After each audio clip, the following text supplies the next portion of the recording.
আজকে বৃহস্পতিবার না? আজকের এই রাতটা যে জুমার রাত জানেন আপনারা? আমরা বাংলাদেশে মনে করি জুমার দিন শেষে যে রাতটা ওইটা মনে হয় জুমার রাত, আসলে ওইটা শনিবারের রাত।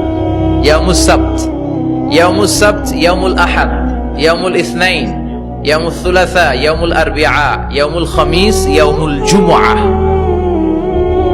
এই হচ্ছে 7 দিনের আরবি নাম। তা আজকে হচ্ছে ইয়াউমুল খামিস। এর দিনে বিশ্বনবী রোজা রাখতেন, সোমবার বৃহস্পতিবার সুযোগ হলে রোজা রাখবেন। যারা রোজা রাখবে তাদের জন্য ইন দ্য ডে অফ জাজমেন্টে আল্লাহ স্পেশাল একটা গেট বানাবে জান্নাতে ঢোকার জন্য। ওইটার নাম হচ্ছে রাইয়ান। মান দাখালাহু লাম ইয়াজমা আবাদা। একবার who can enter within this door he will never be thirsty again. একবার যে দরজা দিয়ে জান্নাতে ঢুকতে পারবে আজীবনের জন্য তার গলার তৃষ্ণা মিটে যাবে।